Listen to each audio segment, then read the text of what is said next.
Dr. Edgeworth, we meet again. Hey, Rich. Welcome back to the podcast. You're becoming a bit of an enigma around here. I don't really know the definition of the word of enigma, but I think you might be it because now you're known. And if people even haven't seen the episodes and the many things that you've said, people know about you and your message is getting out there. But it's also, you're a barrel of confusion because I've spent so much time with you over the years. We've talked about everything and I've seen you bounce from one subject to the next calmly and go through it mechanically and using your linear mind. People hear some of the things you say are the clips that we put out and they think that you're running around with your hair on fire and you're coming after people. Then you start a website called Nosara, which is pretty, I felt weird saying it just now. So I get where people are coming from and I hear about it all the time. So I thought for this episode, it might be back to get like let's kind of give an assessment of where we're at recording this at the end of high season for 24 and give us an update from your side of things. And then maybe I'll give you an update from mine. Okay, that sounds great. I guess, Milo and I are kind of in our own little bubble here, right? And I don't get much feedback from people. Frankly, there's only been 2 or 3 people have said anything to me about Nosara. Most of which was, are you targeting me? Which I found kind of, wow, you must have a really guilty conscience. And, so I think we talked very clearly about this when I first put out the word about a year ago that we were going to actually, start this Nosara campaign. I'm not targeting anybody individually. In the scale of Nosara, this is a global problem. We're talking about the majority of our waste treatment systems are not working correctly. And that because of that, we have a problem in the ocean, and that shows up most strongly in rainy season, but it's a year-round problem now. We've seen the data to know that. But beyond, a couple of people with guilty consciences contacting me, I get almost zero feedback about this at all. So I'm kind of curious about how people are reacting. Now that the signs are going up as we promised they would, how are people responding to the campaign? At first, people were kind of shocked by your brazen tactics of targeting homeowners and renters, people who are renting out their houses. You've said several times on camera, it's unethical what people are doing if they haven't upgraded their septic systems. You gave them a 2-year warning, I believe was the time frame, more or less. Enough people didn't take action upgrading their systems to where you're like, okay, well then we have to hit them the only spot that'll catch their attention, and that's financially. So you started a campaign of getting renters to do 1-star ratings. And out there in the world, a lot of people were shooken up. And the reason why a lot of people aren't talking to you directly is because they're scared of you.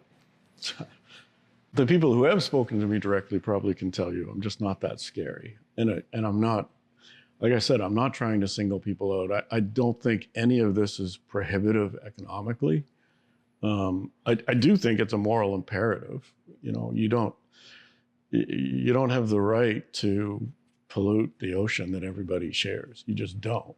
And to do that with a profit motive is much worse, right? To choose money over the environment is I mean, you need to rethink your personal priorities if that's the way you look at the world. Hey, so speaking of rethinking personal priorities, let's just touch on the data. Like when you sat me down, I believe it was last year, and you pulled out what you discovered and you explained we were so busy avoiding resorts that we didn't realize the whole place filled up with Airbnbs all over the place. And now we have tiny lots with multiple structures all over the place.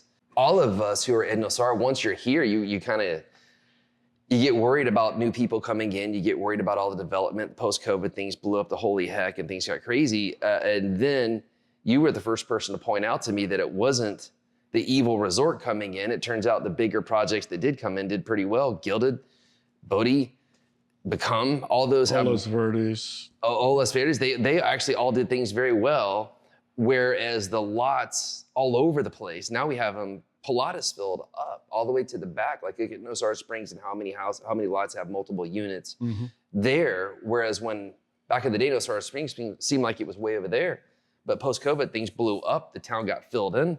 Yeah. Where are we at on all that stuff right now? Let's get it in your words and off of mine.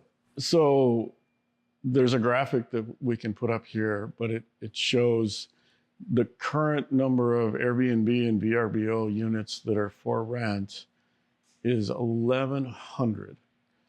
And that's up 250% from what it was in 2019, which is, you have to go back before COVID to find a reference point. But that's an absolutely massive growth. And that 1,100 unit number, that includes 3-bedroom homes, 4-bedroom homes, 5-bedroom homes. So when you think about the scale of the number of people that are being housed by those businesses, it absolutely dwarfs any of the hotels in town, right? I mean, I don't know, what would the biggest hotel in town be these days? Gilded's like 24 rooms, I think.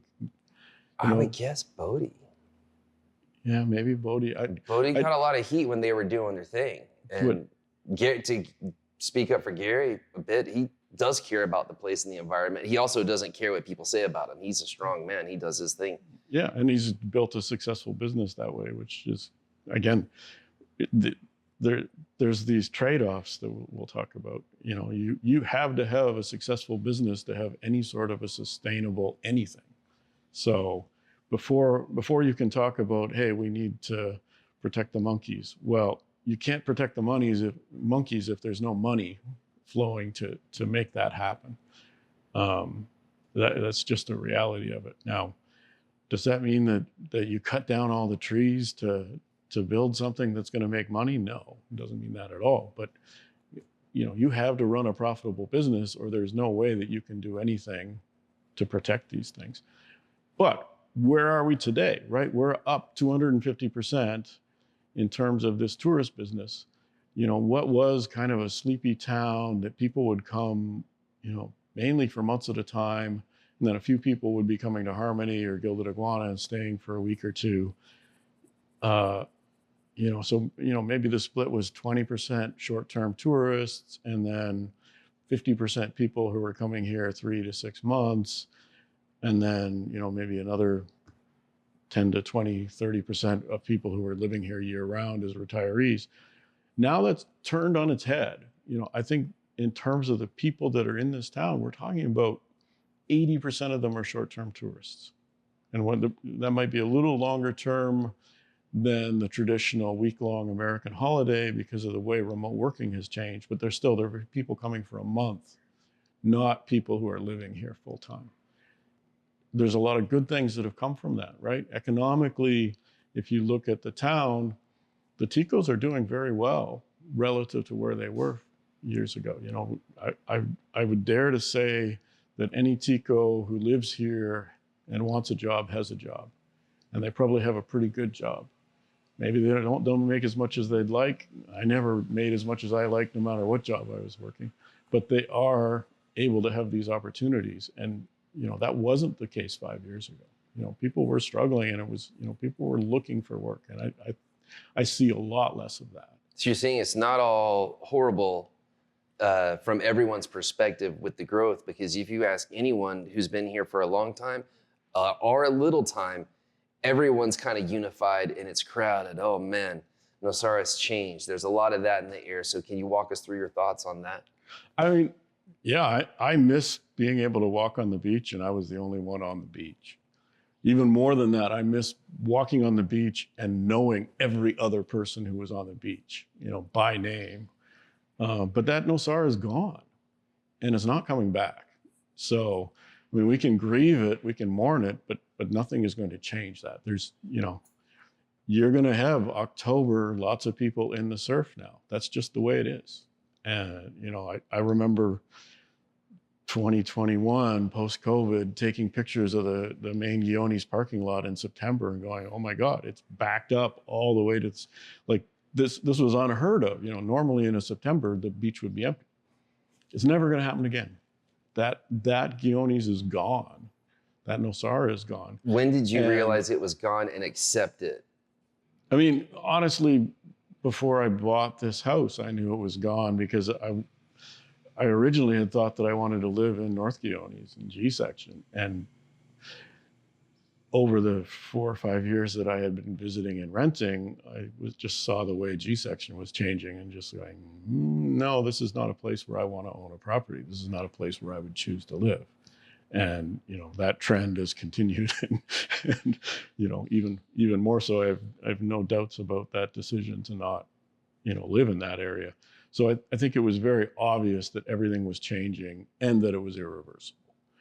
And I think it's unfortunate that there was an opportunity there where those temporary building regulations, if they had been actually community driven and talked about what do we want this community to become and how do we direct the growth, rather than just an angry, jealousy driven, let's prevent these kinds of things from happening. Well, these things have already happened. You can't write rules that say you can't build a house just like the house that's already been built. It's not reasonable. And it's unsurprising that certain people were willing to go to court over that and were successful going to court over that. So there's a missed opportunity there that we could have engaged as a community and done something that would have been planned. But that moment has passed as well. We're getting to a place where there aren't many available building lots. The empty lots I see, I know have been bought by people who are working on building at this point. So most of the ship has sailed, and all we can do now is address that reality and try to make sure that we minimize the harms that will result from that. And to me, a lot of that is making sure that the new people who have arrived, who have absolutely overwhelmed the people who have been here, such as yourself or, all of the Nosara around, they're absolutely dwarfed by the new people. And I think these people are generally coming with good intentions, but not understanding what's different about this place. How does the jungle work? It's not even a jungle, it's a dry forest. And that's a big problem in terms of the way people are landscaping their properties. Yeah, oh, this is a tropical forest. No, this is a dry forest. And if you build it, where you lay out your house that covers 90% of your property, where you want a whole bunch of tropical plants, and guess what? You're going to use an enormous amount of water to do that, and we're all going to suffer for it, which is what's happening today in terms of the Asada just being overwhelmed. Went through a process a year and a half ago where they showed that they had a 20-year supply of water for normal growth. And, 2 years later, here we are, and they're running out of water. Like that's just extreme abuse of the water system by new people. And probably they very naively don't realize that they're abusing it. So all of these things, we need to be looking towards educating people, trying to convince them to act in a civically responsible way. And at some stage, unfortunately, I think government is going to have to step in, and some people are going to have to get their water disconnected in order to learn a lesson. But I think we start, as we did, I think it's almost 5 years ago now that we started trying to educate people about, hey, you don't have a sewer system. This isn't San Diego. You need to understand how your wastewater is being processed, and is it being processed at all? And, be responsible, because that's part of your obligations as owning a property here. And, so we did that. We worked really hard on educating people, proving that there really was a problem, because, back then, as you remember, people would tell you, oh yeah, that's the turtles. We had all kinds of nice, happy myths that people were creating around the problem, that, Vanessa did a fantastic job of bringing in the scientific proof that no, this is... Yeah, quick shout out, acknowledgement. You guys really did do something special there. And to this day, having water reports is really a blessing. So thank you, and thank them, and thank everyone who... Again, it's, beyond, I provide them with a little bit of space and electricity, Vanessa and her volunteers that are doing all of the hard work on that. And it's being replicated across Costa Rica now. I think I was talking to her recently, and she was helping to set up a lab in Santa Teresa to do the same thing. That's one bit of feedback that I've gotten that's kind of silly, is I've had some tourist feedback that are like, yeah, maybe we should go somewhere else for our vacation. I don't know where else you're going to go, because there's these sewage pollution problems. You can find that, problems in the UK, problems in, definitely San Diego has huge problems with sewage pollution, and throughout Costa Rica. The difference about Nosara is that we're talking about it. And that's the only advantage we have, right? As you look at the future and the growth of Nosara's economy and improving things further, the only way that we're going to get better is by being better than other towns in Costa Rica, right? Because competitively, we're reaching a maximum in terms of capacity of the airports, right? You go to Liberia now, they've got planes parked on the ramp. They're rolling up stairs to get people out. They don't have gates for all the flights that are arriving to Liberia. So we're going to see a stopping point in the growth in tourism that's happened post-COVID because there's just not any feasible way to bring more flights in. So for this town to prosper, that means we have to compete with all the other tourist destinations in Guanacaste. And the only way to do that is to be better, right? And that's where we have to talk about these problems and we have to be constructively addressing them. Because if we don't do that, other towns will, and they'll get the business and we'll lose business, I actually think we're facing some very strong economic challenges coming up. The real estate market's been going down for a couple of years. And I know people don't believe that or they know about it unless they talk to somebody who's actually inside of it. I can unequivocally say we've been on a downturn for 2 years. A lot of the jobs come from the construction and a lot of the people who've come into town have come from a lot of that stuff. But if the airports are already full and the economy's going down, there's an election year coming up in the States, like there's a lot of indicators that we might actually have what I'm trying to say is Nosara moves at different paces or pulses than people understand. When you live here, you just see what's happening next door. So you're kind of like, oh, okay. So that's happening. Well, the reality is that started 2 years ago. Like that started 3 years ago. So like right now we're having electrical problems, water problems, traffic problems, all these problems. So a lot of people are saying, well, let's pick on real estate, my day job. Real estate, well, the reality is that already cooled down. The stuff that you're feeling happened a while back. It's mistiming. Like what do you see over the next 2, 3, 5 years? We have more awareness. We have more people with money coming in than we ever have had. But we also have more NGOs than we've ever had that's pulling money away by all the competition from a lot of the same sources of funding. Walk us through or diagnose this for us or explain your overview. I'm not really aware of a lot of the macro things that are going on in town because I do my thing and I don't worry about it. The real estate market, I don't want to sell. I'm kind of like in theory's mindset about that sort of thing. I don't intend to sell, so why would I care? But I think the rental market is very fascinating from this macro standpoint, right? Of looking at this explosive growth that's happened, 20% a year over 5 years, that gets us to, up 250%.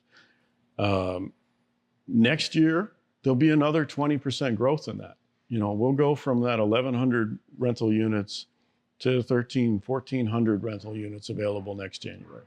Because, you can hear the banging in the background here. The construction is continuing and there's lots of building permits in the pipeline. There will be another 20% because that's been the very consistent year-on-year growth. That 20% is mostly going to go on the market. It's not people buying to live here full-time. It's just not. It's investors and they're looking at exploiting this short-term rental Airbnb opportunity. A lot of these are in the outer areas though, and what I'm saying from my side, the market's been going down. The people who are buying, they're the people with money. And the people with money, they don't want to be out in the outer areas. Like right now, if I said, hey, there's 1,000 hectares that's super cheap around the corner, they don't care. Like the people with money, they're like. So if there isn't 20% more tourists coming to Guiones next year than there was this year, and this year, man, the surf is packed all the time. Like we're reaching a point where more people will not come because, it's just going to be, nobody goes to North Guiones anymore because it's too busy, right? And it's not just surfers, by the way. Most people coming here don't even surf. Now Nosara is popular. Yeah, but it used to be yoga or surf. Right, now it's just everyone. You can't park in North Guiones at night because there's so many people piled in there. We have retirees asking for condos. Like stuff that you never. There aren't any condos. That's what I'm saying. It's a weird place. People don't know that, but it's true. Right. And that the macro reality is, I don't think there's room for 20% more tourists to show up next year, because there aren't 20% more planes that are going to land in Liberia. There just isn't. There aren't gates for it. There aren't flights for it. There isn't the tourism demand, and we've had this very, very large reflexive bounce in tourism worldwide because everybody was locked down during COVID, and they're reacting to that with, well, even if they weren't traveling before, they're like, geez, I need to take advantage and travel before something else crazy happens. So we had a very, very big reflexive bounce that's likely to drop away no matter what. So all of those things are going to combine to way more vacancies next year, right? And who's going to bear the brunt of that? Well, you can already see it, right? You go on long-term rentals Nosara, you can see people that are putting their short-term rentals up for long-term rent right now. Anybody that's on the margins, if you're farther out, if you're close in, but you're crammed with 6 different units within 500 square meters, like so many places are, again, that's an undesirable property, and it's not going to short-term rent anymore because there's so many other options. One thing that's fascinating to me is so far, I don't see any price competition. Like the Airbnb prices are well over $100 a night for everything. And I'm not seeing what would be really good for the town, which would be like $60 to $70 a night rooms being rented. Back in the day when you had Harbor Reef, for example, it was like $70 a night for a hotel room. There's a lot more interesting people coming through town. I don't know if you've noticed that, but I definitely noticed a big difference in who comes here because of the pricing. But for whatever reason, people are not choosing to compete on price. They're choosing to, all right, I'm just going to pull this off the market. I'm going to try to get a long-term rental on that. And that ultimately will bring long-term rentals down, and it should, force more competition in the short-term space as well. So I think, yeah, you could see a situation next year where things get vicious competitively, where people, people who took out second mortgages to fund their little Costa Rica short-term rental business could really get hurt. And those people are gonna have financial pressures that leads them to do various things.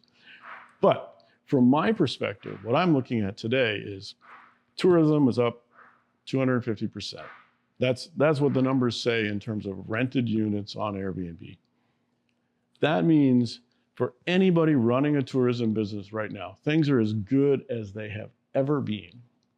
And if you can't take care of your wastewater now, when are you going to take care of it? So either you don't care or you shouldn't be in business at all. And yeah, if things pull back, you're going to be crying about that. But today, you should be flush with money. And you ought to spend some of that money on making sure your toilet's flush properly. And if you're not going to do that, then I hope the market holds you accountable for that. And that when things do slow down, as they likely will next year, you're one of the people that doesn't have a chair left. Because you deserve it. Sorry. I think a lot of people are going to be very surprised by next year and the following year. I really do. I mean, even if the tourism level stays the same, you're going to see this 20% growth in available rental housing. And that means that the marginal properties are going to fall off. So I guess I'll put out there. And having a working septic system is one of the things that brings you out of the marginal category and into the competitive category where you're still going to get rentals. That's all there is to it. Well, I can give you an update, and the people coming in, they're definitely more environmentally conscious, and they like the idea of the septic systems and the house being part of the environment. Also, the wealthy people want to be where they want to be. A lot of the people who took out the second mortgage to fund their post-COVID emotional-based decision in these outer areas, I think they're going to be struggling.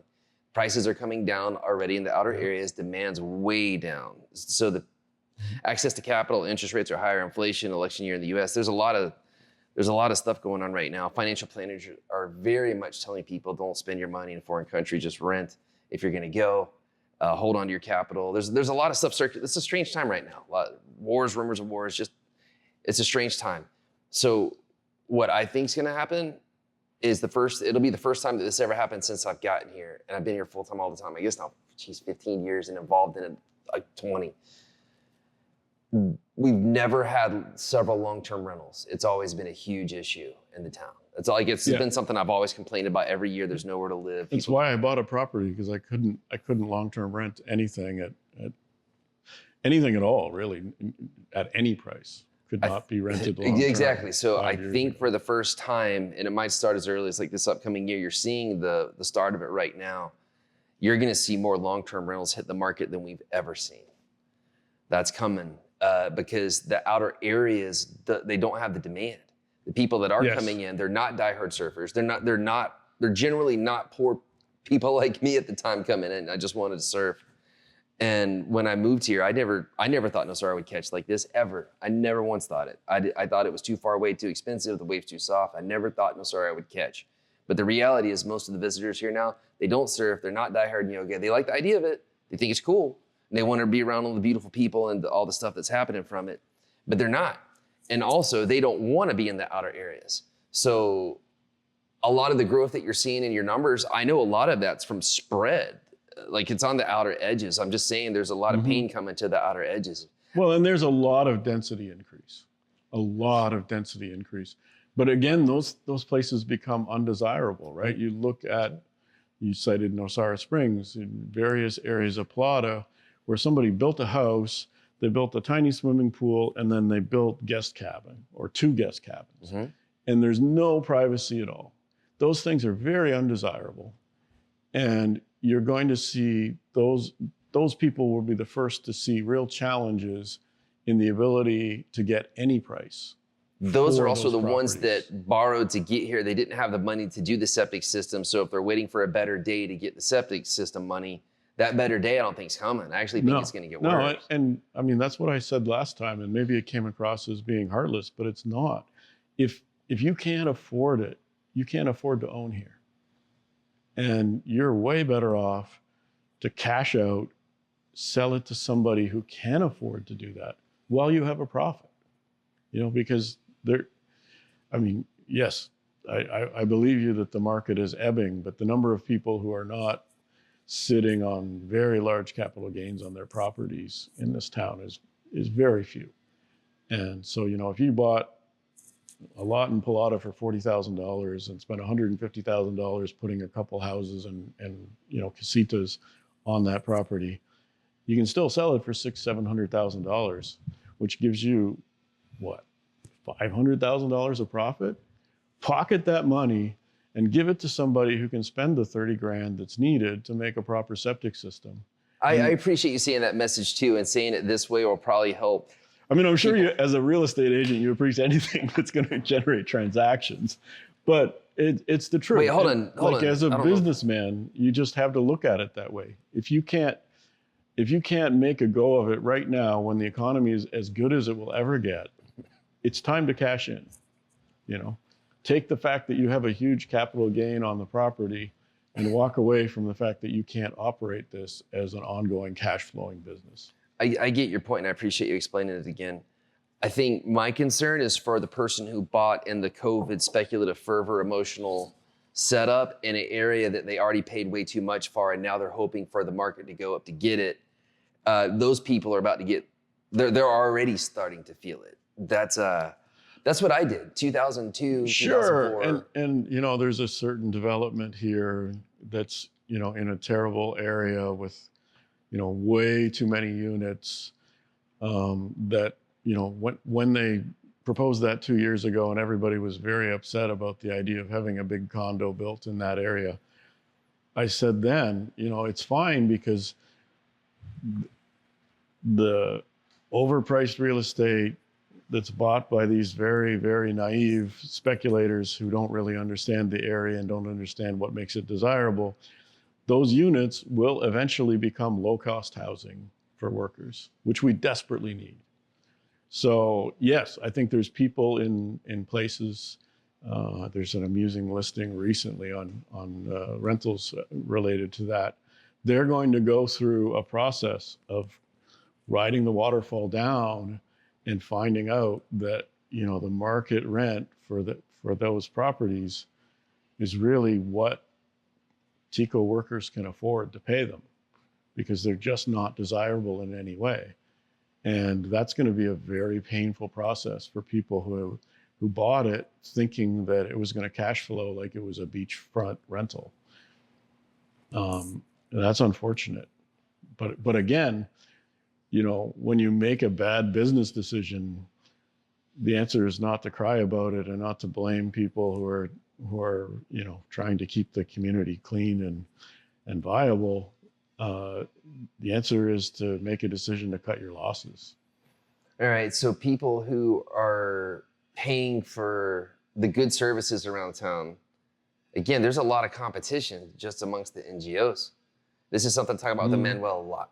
Yeah, I'm so happy that Nosara has Emmanuel. Like the work he's doing, particularly the things that they do with Crécy to give people opportunities, you know, the TECOs particularly, to participate in all of the economic growth that's going in that area. I think it's such a great thing. That guy's like that's a special guy. I'm actually worried for his safety about some of the stuff he says sometimes, but he means it. Like he's not doing this for financial gain, obviously. He means it. This is his heart. It's his life. He's my friend, and I'm having him on repeatedly. It's just some of the stuff that he says is so hard for people to digest. And a lot of the proposals and ideas, it's basically like trying to tell a kid to eat his vegetables. They don't want to. They're comfortable not doing that. I want to bring up the census part, because that has my attention probably more than anything so far. Your ideas are good and well-intended. You know, and everyone's are good intended, but his was the first thing that made complete sense to me. It was like, oh, we have to have the demographics to get the situation over here. We're currently all paying for it ourselves, but there's a big gap between the TECO populace and the Gringo populace. If we're truly going to reset the button, we have to reset the button. And that means basically tear the thing down, and without getting, well, I'll let him speak for himself, but you know where I'm going with this. Yeah, and I think you should get that podcast out as quickly as you can, because I talked to him about the census as well. And I think, he's on exactly the right path. I mean, what I'm doing, particularly with No Shit Nosara, is a hack. And it's a hack to patch over the fact that we don't have government, right? If there was functional government here, you know, there's a dozen restaurants that would be red tagged today and they wouldn't be able to operate. And there's probably 200 houses that would have padlocks put on the front of them, and they'd be notified that, you know, this house is uninhabitable, and, you know, fix your septic system. And until you do that, it's not legal to have anyone stay in this house. But that's not the situation we have. And what we do have is a lot of absentee property owners that are running businesses as short-term rentals and, you know, on Airbnb and VRBO, and just pocketing the cash, you know, and spending it on their holidays in Europe. So, you know, in the absence of functional government, I'm hacking around that by trying to attack the cash, right? By saying, you know, the tourists need to hold people accountable for the condition of their properties. And really, in a functional setting, the government would be holding those property owners accountable. And so I think what Emmanuel is trying to do, of establishing to the federal government here that, hey, there's a lot more people than you realize in this town, and, you know, all of these services, you know, from OIJ and sexual assault centers, medical care, the Ministry of Health in terms of, you know, just restaurant inspections across the board. Everything. There are so many variables that hits, and many of these have nothing to do with the muni, right? This is at the federal level where these resources aren't getting allocated. So I totally agree with that as a direction, right? And I think Nosara had this pioneer spirit, and it's like, okay, we don't have any water, so we're going to create our own water company. And, you know, that's the history of the Asada and Nosara, right? It was a private corporation until the federal court told them, well, that's actually against the Constitution of Costa Rica. But, you know, there's no garbage collection here. So they created their own dump. And of course, again, all of these patches, yes, they kept things going, but they came with their own broken things, right? So now we have this dump that needs to be cleaned up, and there's ongoing activities to do that and correct it. But so much of it would work better if we did the thing right from the first place.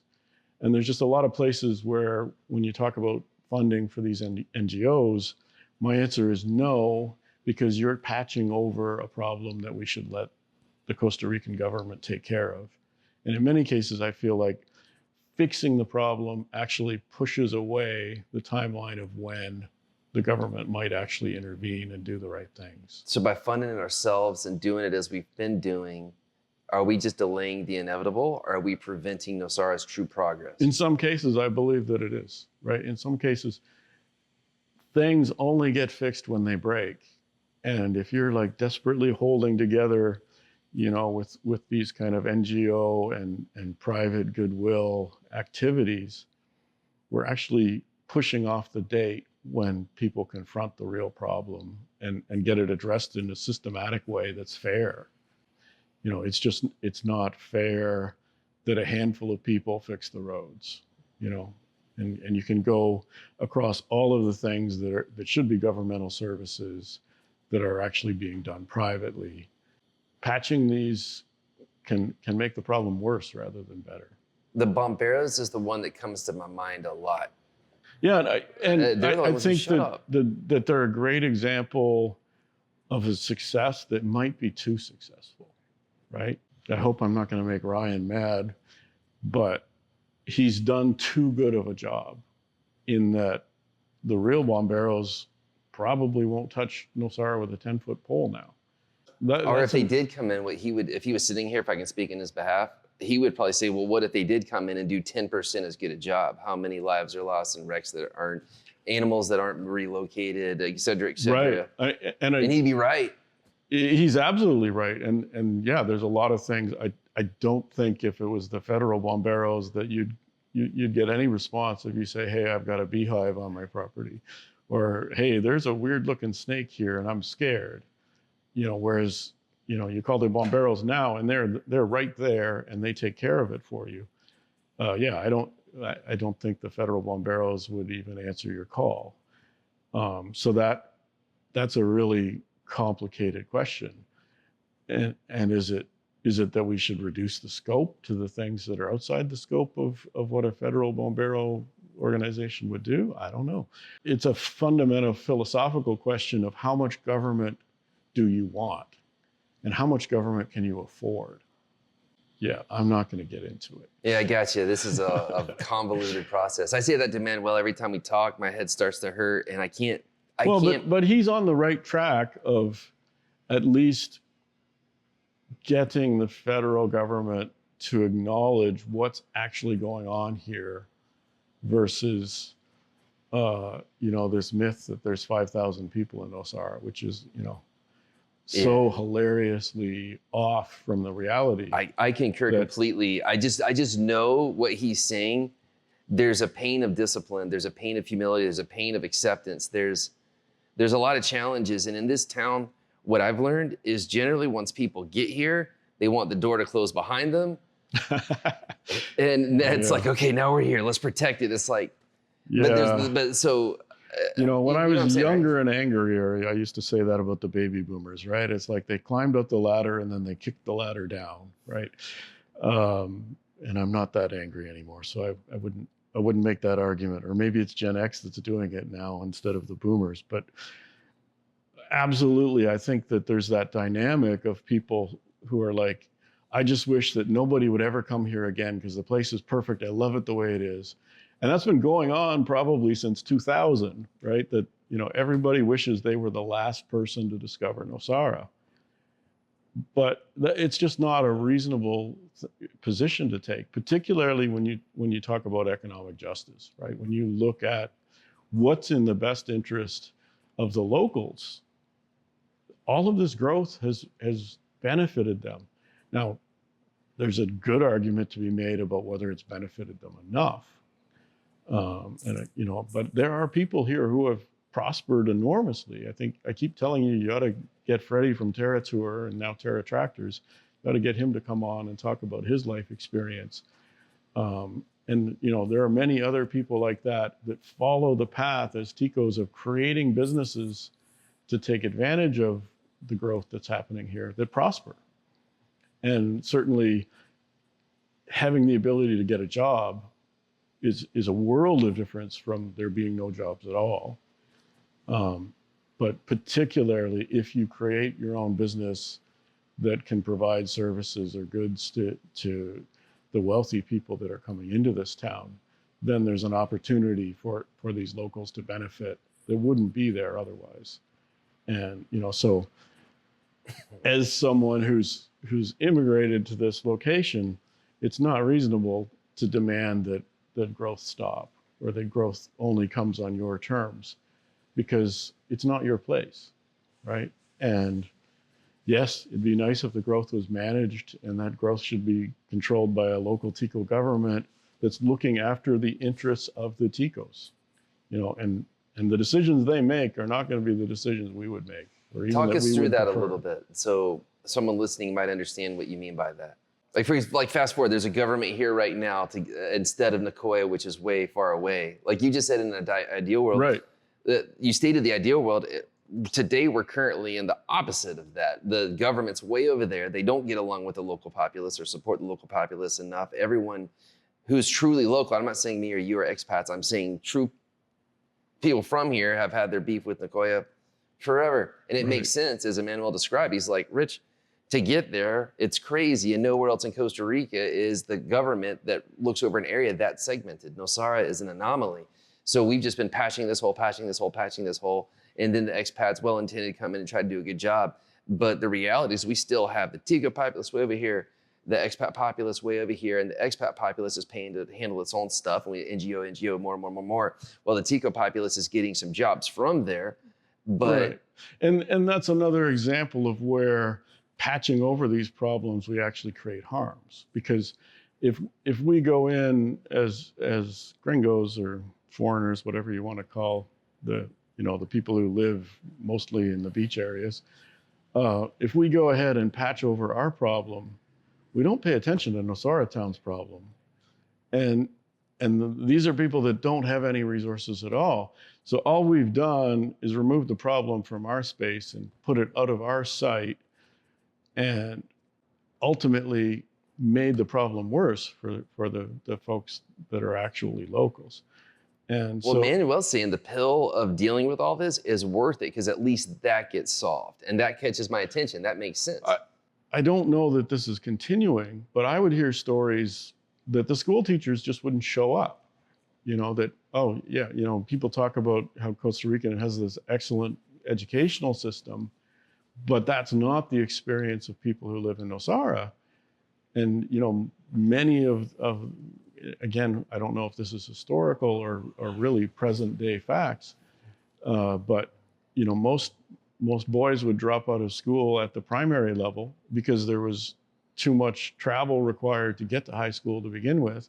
And then when you get there may or may not be a teacher that day, because the teacher is coming from Nicoya, because there's patronage going on in terms of the political system, where it's like, well, why don't you hire my son to be the teacher in Nosara? Well, your son lives in Santa Cruz. Yeah, but most days he'll go. There clearly, if the government is here, then that government is going to be held accountable by the people who live here. If you have to take care of your child because the school teacher didn't show up today, and you can ride over to the mayor's house and say, hey, what the hell? Why isn't there a teacher there? That's an immediate response. Whereas I doubt that the folks in Nicoya even hear that the teacher didn't show up today, or the doctor didn't show up this week, which is a really common occurrence. And these are fundamental services that people deserve to have, and they're not getting them in Nosara. And that's probably unique in most of Costa Rica, that they're not getting those services, because the expectation of the Costa Rican government is that those are being delivered. So absolutely, the more local control that's there, the better this will be for the locals. But the locals being in charge means they're going to make decisions in their best interests. And those decisions are not going to reflect the best interests of the tourists and the expats, right? So, the first thing that I would do if I was local government is I'd hire parking wardens and I'd start giving parking tickets in Guiones. And I would fund the entire government for years with a month's worth of parking tickets in this town. And it probably needs to be done, but those are very simple example of a case where you better be careful what you wish for, because when government comes, they send the police and they shut down the Tuesday market. They don't necessarily do the things you'd like them to do, or ultimately they do the things that you'd like them to do, but first they do 4 or 5 things to take care of themselves. And yet, number one of those is going to be revenue, and that means that they're going to extract more revenue from the expats any way they can. So that's life, and that's the reality we're going to face. So there's turbulence in the solution no matter what direction you go. We can keep delaying the inevitable, and the people who can afford to cover the stuff for themselves can keep paying that, but that didn't solve the Tico populace. If you involve the Tico populace, that's going to have several implications against the wishes of the expats, but it's necessary. Government is always going to be better the more accountable it is, right? So the more local it is, the more that the people who are responsible for the government are the people you see in the grocery store on Saturday, the more that the government is going to behave in a better way. So I'm absolutely hopeful that the Ticos are able to get self-governance for themselves, and that will be messy. Like they need to be messy as far as reporting it and calling it in and clamoring. He's saying that that's the solution. Yeah, and I really think that we should try to fund his census. I think I'm not a fundraiser, but I would certainly put up a substantial amount of money. I think he needs $120,000. I think that as the expats, we should just fund him to do that because it makes sense.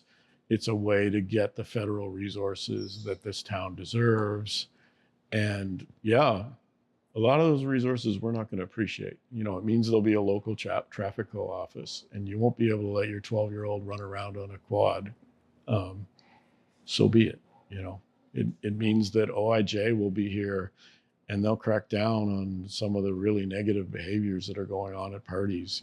There's way too many roofies being passed around in this town with impunity. Things like that need to be done. Just pure, because I don't want to live in a town where that stuff goes on without it being enforced, So I think we have to bite the bullet and accept that some of the things that are going to happen are going to affect us in a way that we don't like. They just are. I've got a lot of episodes coming out, and I've been talking about the census, and I've been hearing from a lot of people.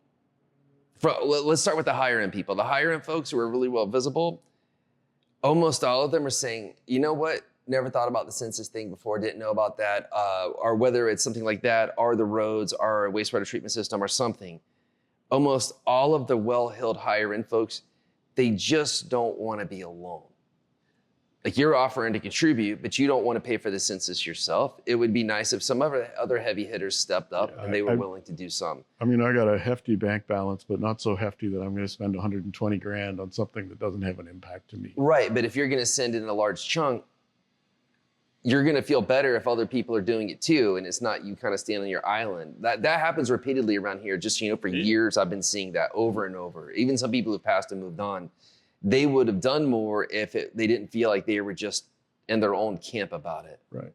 I hope stuff like this, I hope it opens up dialogue to where people are willing to step up. There's other like-minded people who want a greater Nosara. They just don't want to send it to a hopeless cause. Like, when I worked in the security stuff for so long, raising money for security was a nightmare. And I also always knew it was a hopeless cause. All I could do, I wasn't changing governments or any of this type of stuff. I just wanted people to get private security because that's the only thing that I knew that would work. Right, and that's a good example of where, as relatively wealthy people, which we all are, particularly in the context of Costa Rica, we patch over these problems in a way that just extends the actual solution. And the real solution is starting with having an OIG office here, right? So I think that's where, Emmanuel, he's a man with a plan, and it's a good plan. So I think we should support him in that. And yeah, I mean, if there are a bunch of other people willing to put down substantial chunks of that 120 grand, let's do it. Hey, how are you feeling about the roads? Because Calle Modelo, North Guiones has some stuff going on. We talked about on the pros and cons. Oh boy, I'm gonna make enemies now. Well, you're good at that, but a lot of your enemies need to hear you anyway, because you generally have a reason for what you say. I think it's nice that they did something with a road, but turning the main commercial road in Guiones into a pedestrian walkway was not in any way a positive decision, right? And why is that? Well, you've diverted all the trucks away from what is a commercial street. That entire street, there's no private properties on it. It's all commercial. It's all either retail or hotels.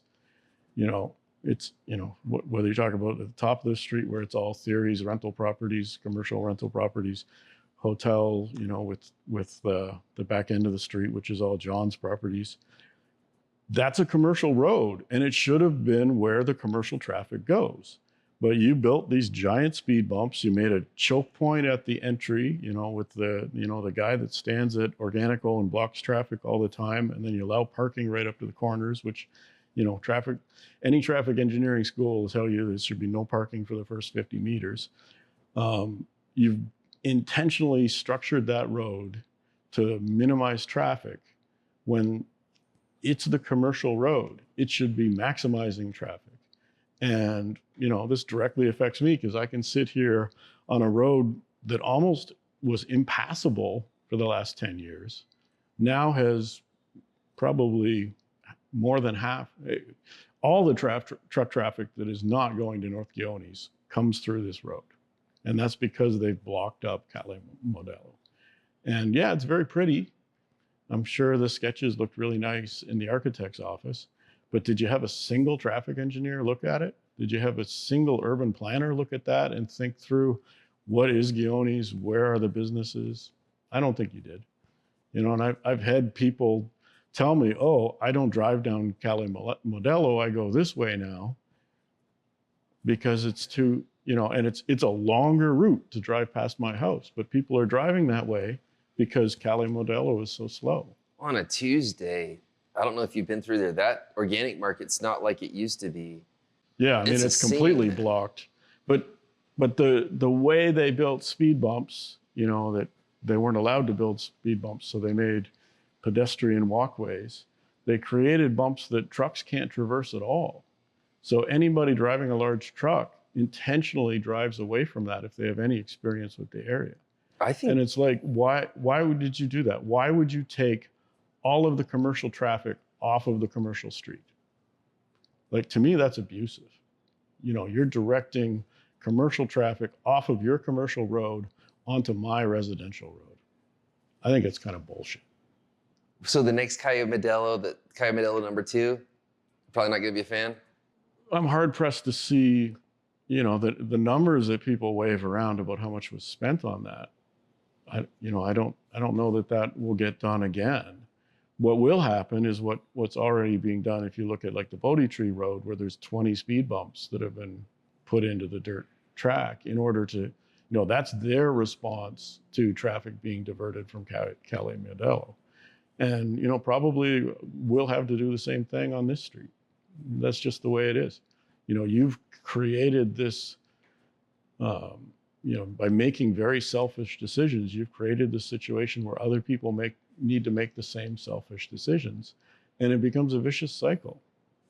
But, this is like, there are reasons that we have professionals doing things like traffic planning and urban planning. And for the life of me, I don't understand why they don't get engaged in this town. I don't have any comment on any of that, except for I think the whole goal is to turn this... You know how many enemies I just made, man? I don't know. You get me in trouble. I just listen.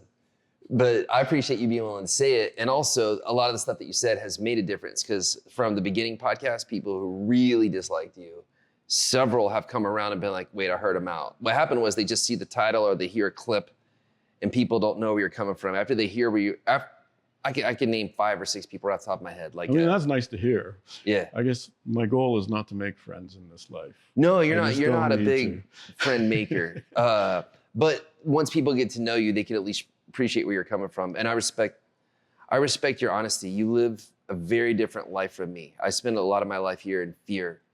And the podcast and dealing with this stuff is me trying to face it. And I also realize I'm inside the machine. And I want to do whatever I can to offset my existence, all the while realizing that I'm inside of it. But we all are, right? We all have negative impacts on the world. That's the reality. And the best you can be is aware of the footprints you're leaving on the world and try to reduce the harms and, hopefully do some positive as well along the way. But if you believe the mythology of defining CO2 as a pollutant, well, we're all spewing pollution all day long, right? That's what we do. You breathe to exist, and, breathing out, you're just spewing out pollution, apparently. Yeah. Needless to say, I think defining CO2 as a pollutant is a bit of a deceptive tactic. I appreciate you coming in, man. Yeah, I enjoy chatting with you, bro. I really do.